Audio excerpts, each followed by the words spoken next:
Notre intention, c'est de revivifier cette sunna qui est partiellement en train d'être oubliée. Et on fait attention justement à ce que cette intention elle soit renouvelée. C'est pas ce que l'on va faire ou déployer comme effort qui va garantir un résultat. Le résultat, il est entre les mains d'Allah Azza wa Jal.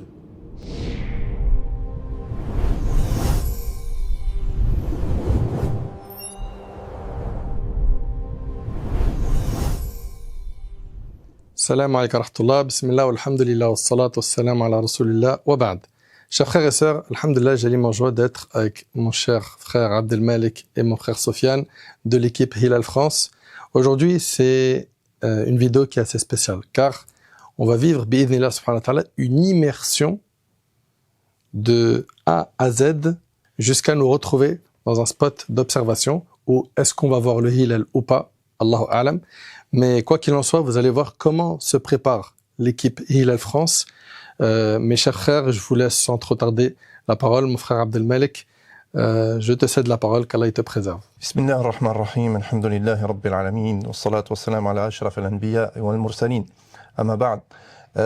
C'est nous qui te remercions, Nader, pour cette invitation. Effectivement, aujourd'hui, le programme, étant donné que nous sommes le 29 Rajab 1447, c'est de vous montrer concrètement notre travail chaque mois d'observation sur site. Et ce matin, une phase de préparation, c'est-à-dire d'identifier l'endroit où nous allons aller. C'est-à-dire que là, au moment où je te parle, il faut qu'on vérifie la météo, les dernières conditions. On a regardé ça il y a 2-3 jours déjà, mais c'est changeant en fait, c'est variable. Et donc, il faut qu'on s'assure de la météo pour la journée, les meilleures conditions météo en France. Et en fait, à Hilal France, on a fait le choix d'avoir des équipes d'observateurs qui soient nomades, qui soient itinérantes et qui puissent se rendre à la fois dans le meilleur endroit sur le plan météorologique, mais aussi le meilleur endroit pour observer en altitude, sur une colline ou parfois ça peut être un belvédère, un panorama, un point de vue qui soit bien dégagé à l'ouest. Donc c'est ce qu'on va te montrer là tout de suite. Comment choisir le lieu d'abord et puis ensuite comment choisir le point de vue idéal, optimum pour réaliser cette observation ce soir à l'heure du Maghrib, Inch'Allah. Très bien. Pour te présenter un peu notre immersion, comment on fait pour chercher un spot d'observation et par quelles étapes on va passer pour réussir à trouver un spot optimal pour cette observation. La première des choses, c'est de regarder la couverture nuageuse en utilisant des applications météorologiques. Nous, ce qu'on utilise chez Hilal France, c'est Windy. Donc là, je vais vous montrer un peu comment ça se présente. Je vais taper Windy sur ma barre de recherche. C'est le premier lien, hein, c'est un petit logo rouge. Et ça se présente comme ça, donc avec le vent, les différentes températures, etc. Nous, ce dont on a besoin, c'est la couverture nuageuse. Donc sur la droite, je vais avoir toutes les fonctionnalités de Windy. Je vais sélectionner nuage. Une fois que j'ai sélectionné nuage, j'ai justement toute la couverture nuageuse sur le territoire national. Je vais ensuite aller chercher ma journée d'observation. Moi, c'est le 19 janvier, donc c'est aujourd'hui. Je vais sur le curseur chercher 19 janvier et déplacer à l'heure du coucher du soleil. Le 19 janvier, le coucher du soleil sera à peu près à 17h, 18h. Entre 17h et 18h ce soir. 18h ce soir. Donc je vais me déplacer à 18h parce que c'est plus proche. C'est à ce moment-là généralement qu'on réussit à capturer les Hilal. Donc je vais sur 18h. Hop là. Là je suis sur 18h. Et on peut voir que sur l'est du territoire national, donc aux côtés de Strasbourg, on a une zone qui n'est pas couverte par les nuages. Donc là, dans un premier temps, je pense qu'on va se diriger par là, Abdelmalik. Fais voir. Alors, on recentre un petit peu. Que je vois un petit peu plus. Voilà. Hop. On a Saint-Dizier, Verdun, Langres. Ok, si tu peux regarder, je connais un endroit qui s'appelle Saint-Dié-les-Vosges. Saint-Dié-les-Vosges. C'est au début des Vosges. Saint-Dié-les-Vosges. Ok. Tu tapes coucher de soleil. Coucher de soleil. image. Et ensuite, on va aller chercher une À côté de image. Saint-Dié-les-Vosges, il y a un autre endroit qui s'appelle Eloy. Tiens, il y a des beaux endroits là par là. Regarde, tape Eloy, coucher de soleil. Là, toujours avec coucher du soleil, hein, Oui. pour avoir une image Oui. du spot d'observation. Là, je vois un panorama, la roche des Cuveaux. La roche des Cuveaux. Voilà, donc on voit un beau panorama sur le coucher du soleil, Fais voir, effectivement. fais voir. Hum, Ok. Ok, mais ça c'est pas mal déjà. Ça c'est très très bien. Donc là, je vais faire panorama. Ouais, franchement, c'est un beau spot. Donc là maintenant, on va aller sur une application qui s'appelle Peakfinder, qui nous permet de voir le relief et de savoir si vraiment dans la direction où sera le coucher de soleil ce soir, parce que le soleil ne se couche pas toujours au même endroit toute l'année. Il faut savoir que le soleil en hiver, il va se coucher plutôt vers le sud-ouest, et en été, il va se coucher vers le nord-ouest. Donc là, étant donné qu'on est le 19 janvier, il faut plus qu'on regarde au niveau du relief si c'est bien dégagé dans la bonne direction vers le sud-ouest. Donc c'est ce qu'on regarde ici à distance. On va s'assurer que l'endroit que l'on choisit est bien dégagé. L'endroit en question, il s'appelle la roche des Cuveaux. La roche des Cuveaux, voilà. Ouais. Moi, je vais sur Peakfinder, je vais taper roche des Cuveaux. Peakfinder, c'est un logiciel? Ouais, en C'est une ligne. application en ligne, ouais. C'est en ligne, il n'y a pas besoin de l'installer, c'est accessible depuis un navigateur. Hein. Peakfinder, hop. C'est le premier lien avec un P écrit en noir sur fond blanc. Très bien. Vas-y. Ok. Donc là, j'ai ma petite barre de recherche, j'ai tapé roche des Cuveaux. Donc là, on voit sur la droite qui me montre l'est. Nous, ce qui nous intéresse, c'est le coucher du soleil, et le soleil se couche à l'ouest principalement. Donc je vais tourner jusqu'au coucher du Alors, soleil. ce qui est bien avec cette application, c'est qu'il peut te montrer une courbe de coucher du soleil, c'est le trait jaune, et une courbe de coucher de lune. Parce que de la même façon que le soleil se couche, il faut savoir que la lune aussi se lève et se couche. Et ça, les gens parfois l'ignorent. Et donc, il va nous indiquer à quelle heure se couche le soleil. En l'occurrence, ce soir, c'est 17h15, 17h14 précisément. Et la lune, elle, se couche à 17h52. Ce qui est très bien pour nous, parce que ça veut dire que la lune se couche après le soleil. Parfois, la lune se couche avant le soleil. Si la lune s'est couchée avant le soleil, tu ne peux pas voir le hilal. Parce qu'il y a trop de lumière dans le ciel, à l'horizon. Ça masque la lune qui est trop proche du soleil à ce moment-là pour pouvoir être visible. Et donc là, les conditions sont réunies, si tu veux, en théorie. Hein, on parle toujours de prévision de visibilité. Hein. C'est comme une prévision météorologique. Ça peut se réaliser ou ne pas se réaliser. Mais là, pour ce soir, on a déjà un premier critère qui est le soleil se couche à 17h14, la lune se couche après, donc à 17h52, et longtemps après. Ça aussi, c'est important pour nous. Il faut qu'il y ait un minima entre 20-30 minutes même entre les deux couchers, le coucher de soleil et le coucher de lune. Et là, on a largement, hein, Sofiane, tu me confirmes, on a combien d'intervalles entre les deux? On a après 35-40 minutes. 40 minutes, on est bien. On est bien. On remarque que la lune se couche juste à côté, c'est-à-dire légèrement vers la gauche. On peut affiner avec Stellarium peut-être, on peut regarder. Hein, on regarde sur Stellarium. Alors Stellarium, c'est une application qui là doit être téléchargée sur un PC et qui se trouve très facilement, qui est utilisée par beaucoup d'amateurs en astronomie, etc. Ça se trouve assez facilement. Je vais montrer sur mon écran à quoi ça va nous servir. Stellarium, voilà, ça se présente comme ça. Toujours pareil, il faut qu'on soit orienté vers l'ouest. Ici, je vais juste ajuster au niveau de la date et de l'heure. Donc on est bien le 19 janvier 2026. On est bien dans la région des Vosges. Et je vais faire avancer ici l'heure jusqu'à ce soir.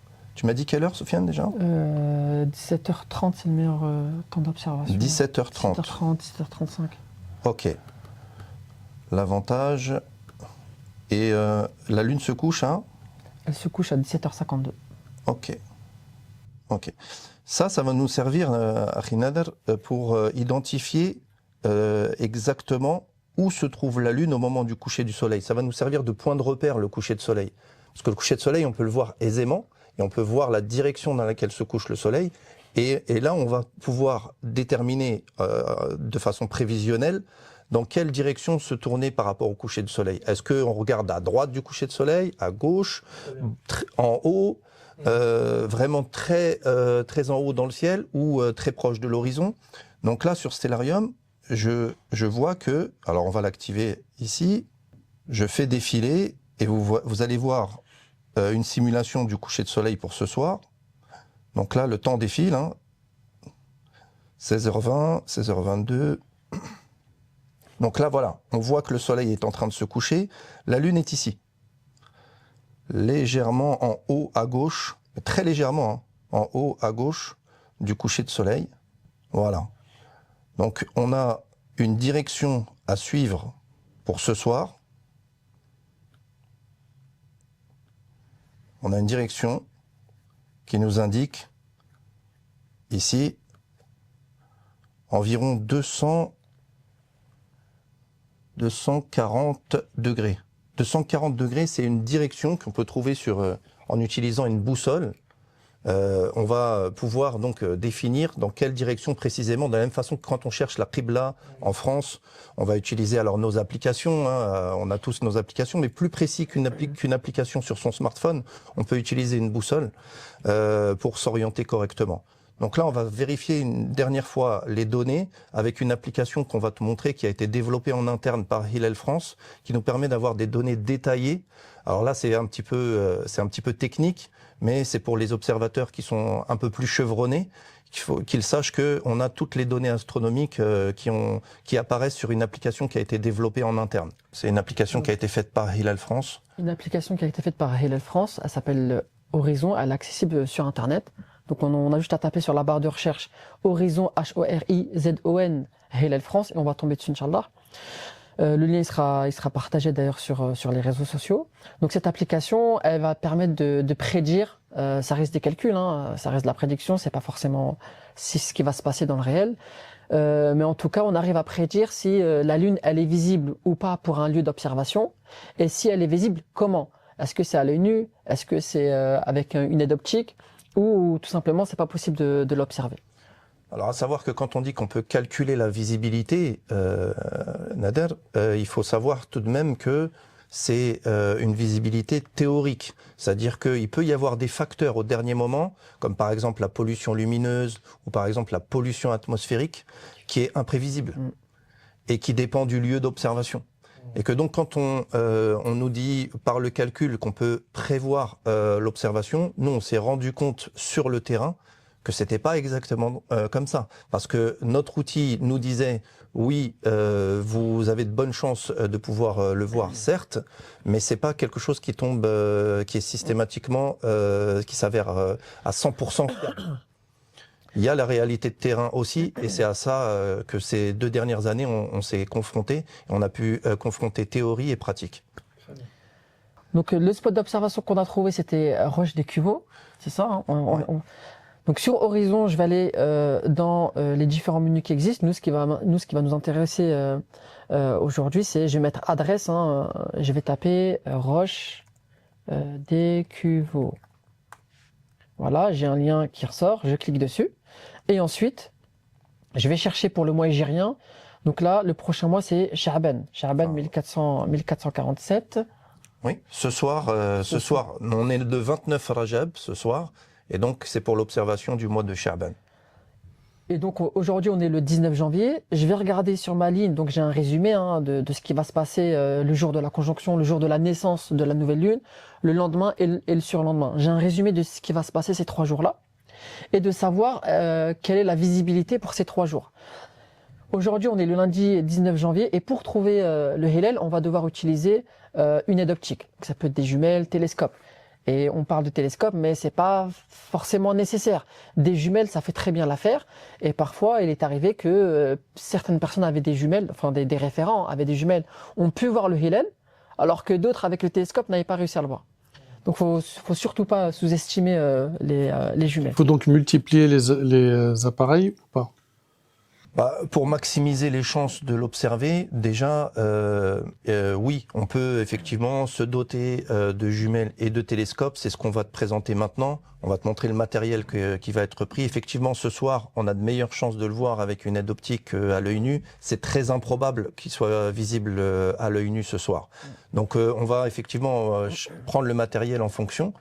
Mais comme l'a dit Sofiane, on peut très bien se contenter de jumelles et ne pas être doté de télescope et le voir. Il n'y a pas de souci avec ça. Ce qui est important, c'est de maîtriser son matériel. Parce que acheter un télescope onéreux et ensuite se retrouver avec quelque chose qu'il est difficile d'utiliser parce que ça demande à être paramétré. Nous, on a mis un certain nombre de semaines, voire de mois, à pouvoir maîtriser correctement nos outils. Donc, il faut savoir que c'est un processus assez long pour pouvoir le maîtriser. Donc, si tu veux bien, on te présente. C'est très très bien. Ouais. Ok. En termes de matériel, ce qu'on va privilégier donc pour ce soir, c'est des jumelles. Alors, comme tu le vois, c'est pas des petites jumelles comme on se les imagine. Hein, c'est des jumelles astronomiques. C'est un modèle Célestron 2080 qui a de bonnes performances lorsqu'il s'agit d'observer un ciel dans le début de la nuit, c'est-à-dire au moment du crépuscule notamment. Ça a de bonnes performances en termes de visibilité. Il nous faut, parce que tu vois, elles sont à un certain poids, tu l'as pris dans tes mains, tu as vu que ça avait un certain poids. Pour pouvoir supporter ces jumelles dans tes mains, il faut un trépied. Donc un trépied qui va se déplier et on va pouvoir poser les jumelles dessus pour être confortable et stable. Excuse-moi, point important aussi, c'est que le trépied, il va permettre à la deuxième personne qui accompagne l'observateur, de pouvoir observer le hilal. Parce que des fois, on observe le hilal, on dit à la personne, voilà, je l'ai vu, et ensuite il va le donner à la deuxième personne, d'accord, il va le donner à son collègue. Et on a perdu tous les réglages, où est-ce qu'il regarde, etc. Il y a des réglages à faire sur cet appareil? Il va se faire sur le trépied. Le réglage se fait que sur le trépied. Là, il n'y a pas de réglage à faire. Ok, parfait. On pose les jumelles sur le trépied et ensuite on positionne le trépied. Il faut juste correctement les orienter et c'est pour ça que cette phase qu'on est en train de faire là de préparation, savoir où va être la Lune à quelle heure, ça on peut le prévoir. Où va être la Lune, à quelle heure, on peut le prévoir. Est-ce qu'elle va être visible ou non, ça on peut pas le prévoir. Donc en plus des jumelles, il nous faut une boussole pour correctement orienter. Avec notre application Hilal France Horizon, eh ben justement on l'a appelé Horizon parce que dans quelle direction de l'horizon doit-on s'orienter? Donc une boussole. Parfait. Alors ensuite, dans mon petit pactage, je prends toujours de quoi bien me couvrir. Là, on va dans l'est de la France. Je peux te dire que il fait proche de 0 et on va rester statique pendant un petit moment. Donc bonnet, gants et le cache-cou.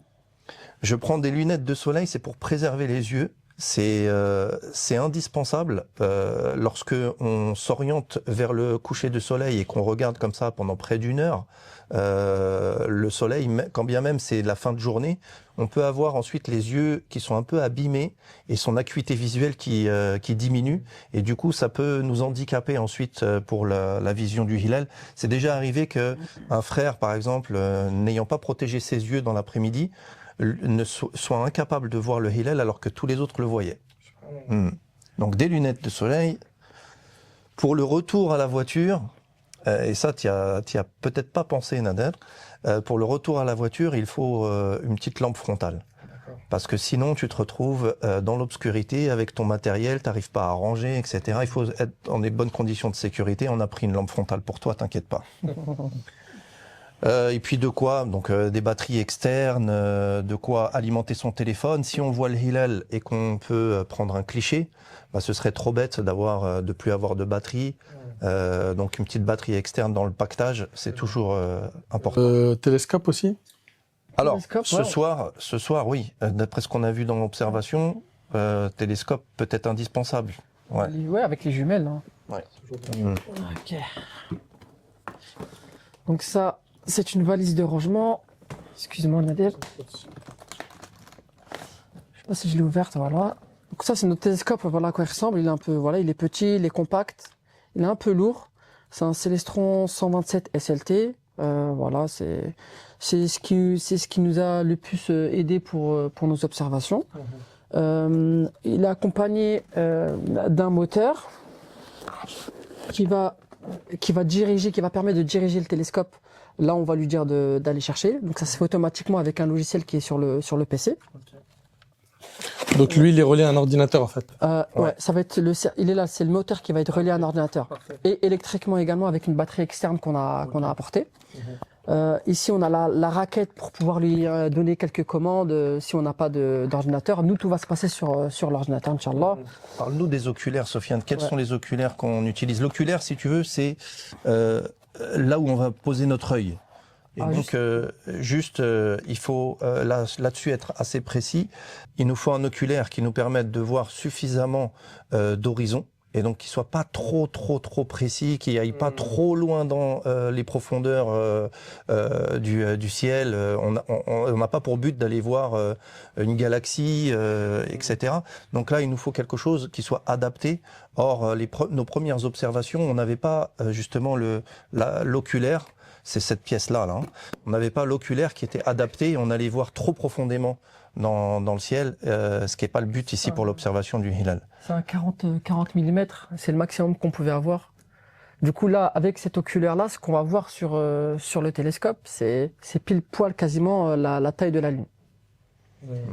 Donc ce qu'on a fait en plus, pour s'assurer de ne pas louper les hilal, hein, puisqu'on va zoomer dans le ciel, pour s'assurer qu'on l'a pas loupé, on a une petite lunette qui prend le ciel est beaucoup plus large et là-dessus on va voir si la lune elle est bien centrée sur le télescope, etc. Peut-être qu'on pourra montrer tout ça. On pourra montrer ça plus tard. Ouais. Là-dessus on a une caméra. Cette caméra elle va pas nous permettre de valider une observation. Cette caméra elle est juste là pour nous aider à repérer le hilal. L'observation qui sera validée c'est via l'oculaire. Donc là je vois que c'est toute une organisation. En effet, on peut pas y aller en étant impréparé. Alors nos premières observations, on va te l'avouer, hein, il a fallu les premières fois qu'on y aille sans préparation. On y est allé sans préparation au départ. Et puis petit à petit, observation après observation, on s'est doté du matériel qu'il fallait, l'équipement qu'il fallait, mais aussi des connaissances qu'il fallait. Et donc ces connaissances, on les a cumulées. On tient quand même à souligner que ça fait des années que vous observez, que c'est pas d'hier que vous avez démarré. C'est important pour que les gens sachent que, alhamdoulilah, aujourd'hui, il y a une vraie expérience de terrain et surtout qu'en plus, vous formez aujourd'hui des observateurs. Oui, c'est vrai que nous, on a rencontré des difficultés au départ parce qu'on ne trouvait pas forcément de personnes pour nous montrer, y compris même peut-être des astrophotographes ou des astronomes chevronnés qui ne recherchent pas la même chose que nous. C'est-à-dire que nous, c'était si tu veux, dans le domaine de l'astronomie, ça reste quelque chose de très très spécifique. Et donc, on n'avait pas forcément trouvé les gens pour pouvoir nous transmettre ces pratiques, ces bonnes pratiques concernant l'observation du hilal, en tout cas en France. On a pu rencontrer tout de même des frères de l'OLMF. J'ai pu être également en contact avec un monsieur qui s'appelle monsieur Thierry Legault, qui est une référence mondiale dans le domaine de l'astrophotographie, pardon. Et voilà, ça a été très enrichissant de pouvoir un petit peu échanger. Et là, on a compris qu'effectivement, l'observation du hilal avait ses propres prérequis.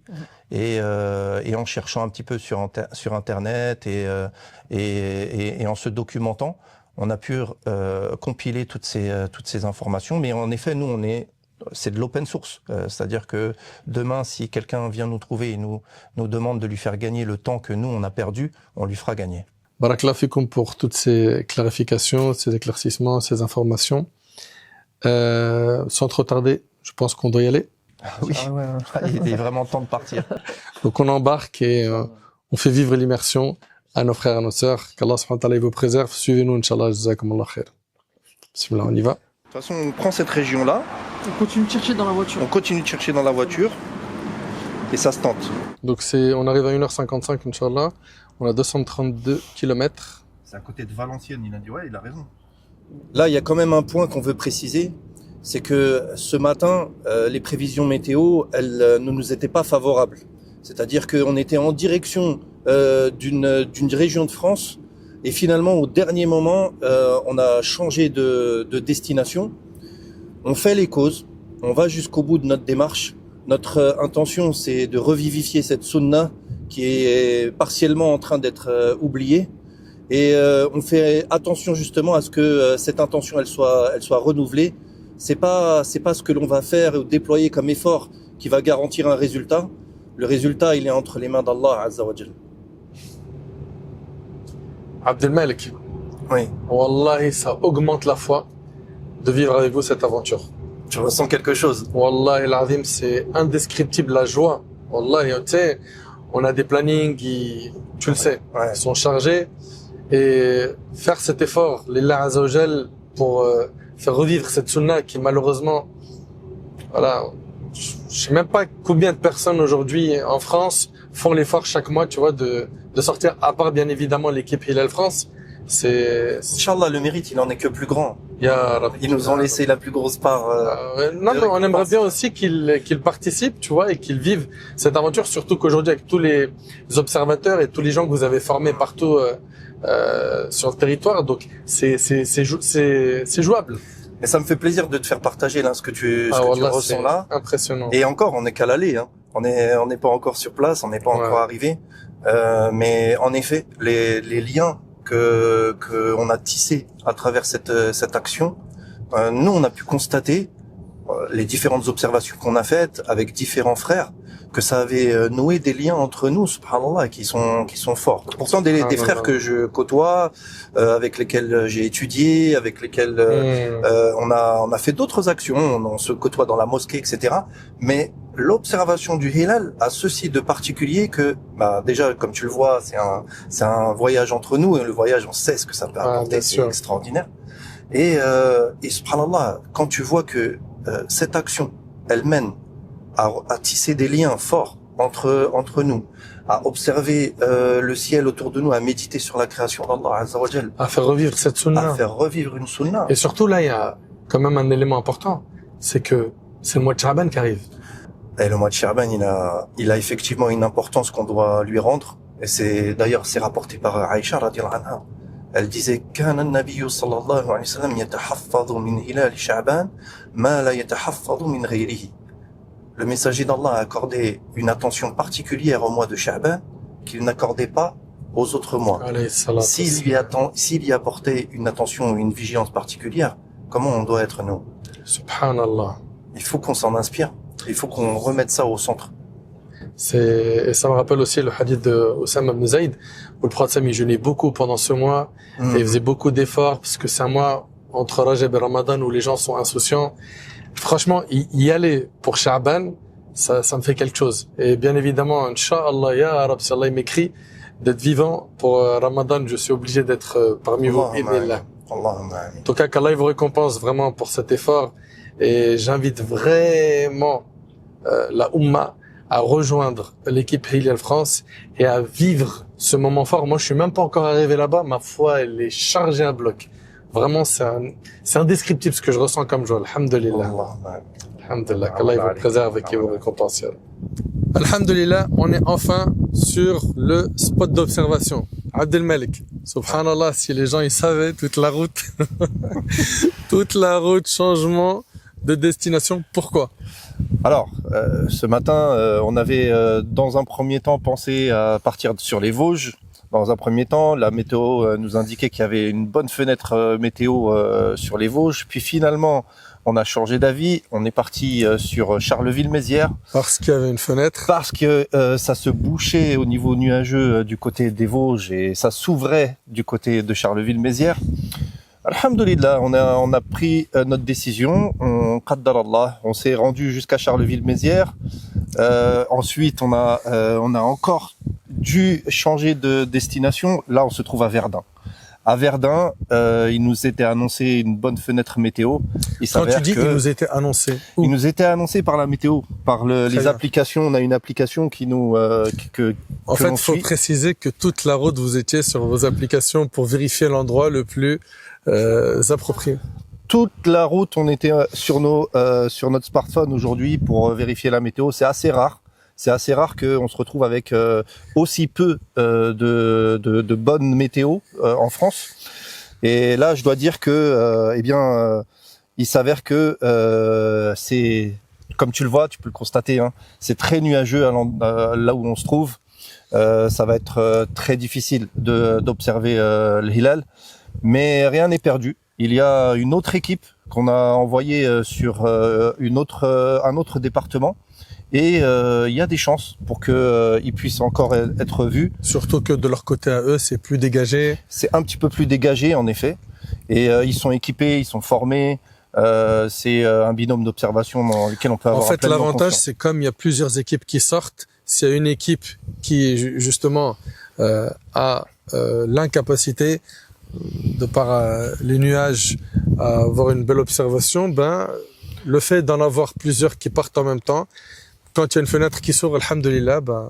Exactement. Et parfois, ça peut se faire au dernier moment, comme aujourd'hui. C'est-à-dire que dans la dernière heure avant le Maghrib, on peut se retrouver à devoir mobiliser une équipe, soit sur Strasbourg, soit sur Brest, soit sur La Rochelle, soit sur Lille, soit sur Marseille. D'ailleurs, j'en appelle aux musulmans de France pour qu'ils se mobilisent autour de cette question et qu'ils prennent attache avec nous et qu'on puisse avoir justement des binômes d'observation, des observateurs qui soient formés et qu'on puisse solliciter au besoin, comme aujourd'hui, lorsque au dernier moment, on a besoin de mobiliser une personne sur un lieu déterminé. En tout cas, ça reste un khair. Absolument. Ça reste un khair. On espère qu'Allah subhanahu wa ta'ala nous aura récompensé pour la journée qu'on a passée à chercher à faire l'effort pour faire revivre cette sunna. Et puis, on a un enseignement dans notre religion, dans le cas où c'est nuageux. Absolument, on a de toute façon une mise en pratique du hadith à prendre aujourd'hui, et cet enseignement il est dans de nombreuses riwayat, dans de nombreuses versions de ce hadith. Fa in rummiya alaykum, fa in rubbiya alaykum, fa in urmiya alaykum, fa akmilu al-iddata 30. Ce qui signifie si le ciel est obscurci, si le hilal est masqué par les nuages, eh bien complétez le mois avec 30 jours. Si jamais l'autre équipe d'observateurs ne devait pas voir le hilal ce soir, puisque nous sommes le 29 Rajab, demain nous serions le 30 Rajab, et donc après-demain, le 1er Sha'ban. Ça, c'est dans le cas où il n'y a pas possibilité de voir le hilal. Voilà, si les autres observateurs sont dans les mêmes conditions que nous, c'est-à-dire avec un ciel entièrement couvert, en effet, le 1er Sha'ban, le 1er du mois suivant, est le surlendemain de l'observation. Très bien. Et dans le cas où ils ont la possibilité de voir le hilal? Dans le cas où ils auraient la possibilité de voir le hilal, ce qu'on saura très vite, dans l'heure qui va suivre le Maghrib, puisque tout se passe dans l'heure qui suit l'heure du Maghrib, eh bien, on authentifierait dans ce cas-là. Il faut qu'on a un petit travail de comité qui valide et authentifie la vision. Vous vérifiez que leur vision est bien. On vérifie la provenance de l'observation. Les personnes qui témoignent avoir observé le hilal, et on les contacte au besoin. Si on ne les connaît pas, on les contacte, on prend attache avec eux, et ensuite, après ce processus, dans l'heure qui suit le Maghrib, eh bien, si la vision est authentifiée, témoignée, eh bien, on atteste du fait que le lendemain est le 1er du mois. Très bien. Alhamdulillah, c'est qu'un khair. Moi, je suis vraiment très honoré d'avoir partagé cette journée avec vous. Je suis heureux, bien que on ait fait beaucoup de routes, qu'on connaît un froid glacial. Mais alhamdulillah, c'est pour une très bonne cause. Et on implore Allah subhanahu wa ta'ala de vous récompenser à la hauteur de vos sacrifices, parce que alhamdulillah, ça paye. Ça paye quand on voit l'équipe, elle a commencé avec combien de personnes aujourd'hui. Par la grâce d'Allah, c'est plus d'1 millier de personnes qui sont mobilisées autour de la question du hilal et qui sont des acteurs. Et subhanallah, où vous passez, ce qui est magnifique, c'est que vous arrivez à réveiller des nouvelles compétences et de responsabiliser des personnes en les formant, etc. Enfin, on implore Allah subhanahu wa ta'ala de bénir ce travail. Et je pense que c'est un début d'un grand khair qui touchera la Ummah à l'échelle nationale, et on espère que ça pourra unir et faire fédérer un maximum autour de cette magnifique sunna de notre bien-aimé alayhi salatu wassalam. Continuez à suivre l'équipe Hilal France à travers leur réseau, à travers Instagram, à travers leur site internet, à travers leur canal sur Telegram. Soutenez-les, faites le nécessaire pour vous documenter, lire, regarder les vidéos qu'ils ont postées afin de vous cultiver, afin de comprendre en fait ce qui se joue finalement avec Hilal France. Il s'agit de laisser cet héritage derrière nous et que cette sunna ne disparaisse pas, car malheureusement ce qui a poussé Hilal France à prendre cette initiative et de bosser comme ils le font aujourd'hui, c'était de commencer à voir sa disparition. فأسأل الله سبحانه وتعالى أن يبارك في هذه المجموعة, qu'Allah les bénisse, qu'Allah subhanahu wa ta'ala les récompense. Et il y a encore d'autres vidéos avec Hilal France où vous allez découvrir bi'idhnillah tabarak wa ta'ala pas mal de choses. Continuez à les soutenir. Hafidhakumullah et mon frère Abdelmalek. On continue à attendre, Inch'Allah, en espérant des bonnes nouvelles de nos frères. Et puis, dans tous les cas, ça sera du khair et qu'Allah subhanahu wa ta'ala il accepte. Allahumma amin. J'ai passé en tout cas une excellente journée avec toi. Allah C'était une journée très enrichissante pour moi, tant humainement que sur le plan, on va dire, de l'échange de connaissances.